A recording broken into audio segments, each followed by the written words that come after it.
श्री गणेशाय नमः। नारायणं नमस्कृत्यं नरं चैव नरोत्तमं देवी सरस्वती व्यास ततो जयमुदीरयते।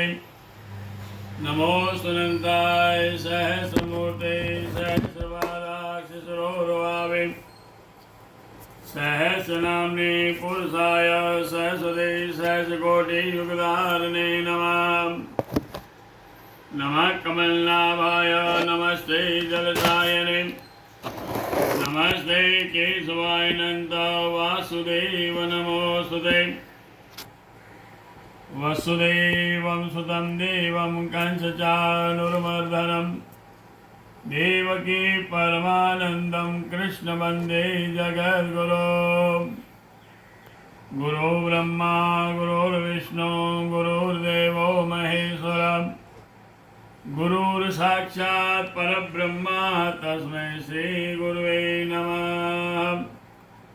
अखण्डमण्डलाकारं व्याप्येन चराचरं तत्परं दर्शितं येन तस्मै श्रीगुरुवे नमः। आकाशापरितं तोयं यथा गच्छति सागरं सर्वदेव नमस्कारं केशवं प्रतिगच्छति। पुराणपुरुषोत्तमाय नमः। ओम नमो भगवते वासुदेवाय। अथ श्री आषाढ़ कृष्ण पक्ष एकादशी व्रत कथा प्रारभ्यते। श्री युधिष्ठिरोवाच। राजा युधिष्ठिर बोलते हैं कि हे केशव, ज्येष्ठ मास के शुक्ल पक्ष की जो निर्जला एकादशी है उसका महात्म्य मैंने सुना। अब आषाढ़ के कृष्ण पक्ष में जो एकादशी होती है उसका क्या नाम है? हे मधुसूदन, हे कृष्ण, कृपा करके मुझे बताइए। श्री भगवान वाच। भगवान कहते हैं कि हे राजन, आपने बहुत ही अच्छा प्रश्न पूछा है। मैं तुम्हारे आगे सब व्रतों के उत्तम व्रत को कहता हूँ।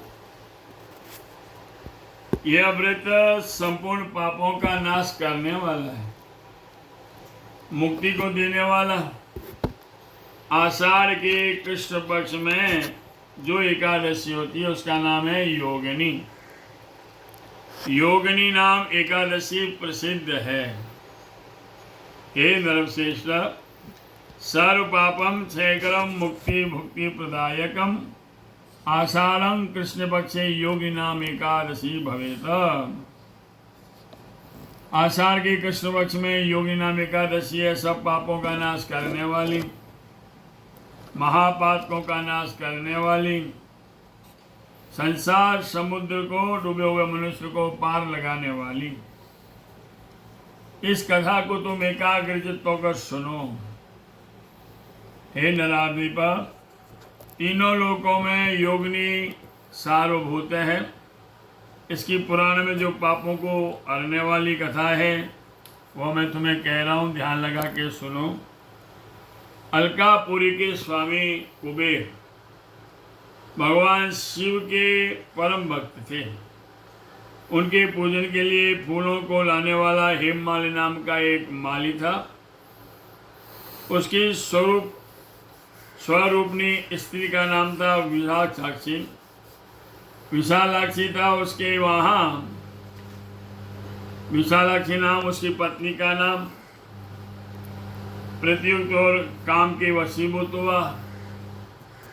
मान सरोवर से पुष्पों का ढेर लाकर अपने घर में ठहर गया। पत्नी के प्रीति के मारे कुबेर के स्थान में वह नहीं गया। कुबेरम देव सदिनम करोति शिव पूजनम। कुबेर शिवालय में भगवान शिव की पूजा कर रहे थे। तो हे राजन, मध्याह्न काल तक पुष्पों के आने की राह देखते रहे। हे माली अपने घर में अपनी पत्नी के साथ विहार कर रहा था। देरी हो जाने के कारण कुबेर क्रोधित होकर बोले, अरे यक्षों, हे माली अब तक क्यों नहीं आया, इसका आप पता लगाओ। यक्ष बोले कि हे राजन, वह स्त्री की प्रीति के मारे अपने घर में इच्छा पूर्वक विहार कर रहा है। यक्षों के वचनों को सुना कुबेर बड़े क्रोधित हुए। कुबेर क्रोधित हुए अव्यमासम तमी तूर्णम बडगम हिममालिना, और उस फूल वाले हिमालय को शीघ्र बुलवाया। और काल व्यतीत हुआ जानकर भय से व्याकुल हो गया। कुबेर के पास आया और अपने नमस्कार किया। यह देखकर कुबेर की आंखें क्रोध से लाल हो गईं। क्रोध से भरे हुए क्रोध में कंपाइन होठ कांपने लगे। और जिनके ऐसे कुबेर बोले, अरे पापी दुराचारी,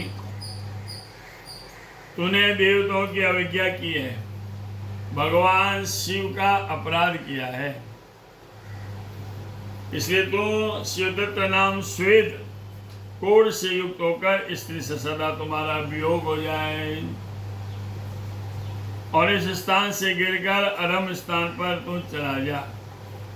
जब कुबेर ने ऐसे वचन कहे तब वह गिरा हुआ महादुखी शिवदत्त कोढ़ से पीड़ित हो गया। भयानक वन से न अन्न मिले न जल, न तो उसके दिन में सुख न रात को सुख। जब वह छाया में जाता तब उसके शरीर में पीड़ा होती है और धाम में दाव होने लगता, परंतु भगवान शिव की पूजा के लिए हमेशा पुष्प लाता था। उसके प्रताप से उसकी स्मृति नष्ट नहीं हुई, उसकी याददाश्त बनी रही। पापों के बोझ से दबा रहने के कारण भी वह पहले कर्म का स्मरण कर रहा था। फिर वह घूमता घूमता सब पर्वतों में उत्तम हिमालय पर्वत पर पहुंच गया। वहां मुनियों में श्रेष्ठ तपोनिधि मार्कंड ऋषि का आश्रम देखकर उनको देखा और उनकी आयु ब्रह्मा के 7 दिन के बराबर। ब्रह्मा के 7 दिन होते हैं तब उसकी आयु होती है। ब्रह्म सभा के समान जो ऋषि का आश्रम था उसमें गया। उसी पाप कर्म करने वाले ने दूर से उनको नमस्कार किया।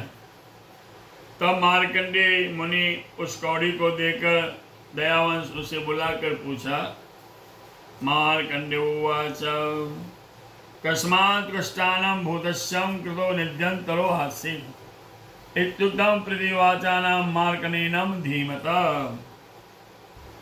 मार्कंडेय मुनि ने पूछा, तुम्हारे कूड़ किस लिए हुआ, तुम किस लिए निंदित हुआ। इस बुद्धिमान मार्कंडेय द्वारा ऐसा कहे जाने पर वह यक्ष बोला कि हे मुनिवर, मैं कुबेर का सेवक हूँ। हेममाली मेरा नाम है। प्रतिदिन मानसरोवर से पुष्प लाकर भगवान शिव की पूजा के लिए देता था। एक दिन मैंने काल लोप किया, अर्थात देर हो गई। स्त्री के सुख में लग गया, काम से व्याकुल हो गया। हे मामुने, उससे क्रोधित होकर कुबेर ने मुझे श्राप दिया है। मैं कौड़ी हो गया और स्त्री से मेरा वियोग हो गया। अब मेरा कोई ऐसा शुभ कर्म उदय हुआ जिससे आपके दर्शन हुए। संजन का चित्त स्वभाव से ही प्राय उपकार में समर्थ होता है। इसमें मुझ पापी को कुछ शिक्षा दीजिए। तो मार्कंडेय उवाच, मार्कंडेय जी कहते हैं कि हे यक्ष, तुमने सब सत्य कहा, झूठ नहीं कहा। इस समय तुम्हें कल्याण देने वाले व्रत का उपदेश देता हूँ। आषाढ़ के कृष्ण पक्ष में योगिनी नाम एकादशी प्रसिद्ध है। इसी के व्रत के पुण्य से तू निश्चय कोढ़ से दूर हो जाएगा। मुनि का वचन सुनकर पृथ्वी में दंडवत नमस्कार किया। मुनि ने उसे उठाया, बहुत ही प्रसन्नता हुई। मार्कंडेय मुनि के उपदेश में उसने उत्तम व्रत को किया। उसी व्रत के प्रभास से वह देवरूप हुआ, स्त्री के साथ उसका संयोग हो गया, वापिस उत्तम सुख भोगने लगा। तो हे राजन, ऐसे योगिनी का एकादशी का व्रत का महात्म्य है, जो 88,000 ब्राह्मणों को भोजन कराते हैं, उसके फल के योगिनी व्रत करने वाले मनुष्यों की प्राप्त होता है। महापापों को शांत करने वाला, बड़े पुण्य फल को देने वाली आषाढ़ की कृष्ण पक्ष एकादशी मैंने तुमने कही, इसके सुनने मात्र से 1000 गौदान देने का फल प्राप्त होता है। जय जय श्री भविष्योत पुराणे आषाढ़ कृष्ण एकादशी मातम्य योगिनी नाम कथा। जय जय श्री ब्रह्मित पुराणे आषाढ़ कृष्ण एकादशी मातम्य योगिनी कथा संपूर्ण। बोल कृष्ण कन्हैया लाल की जय।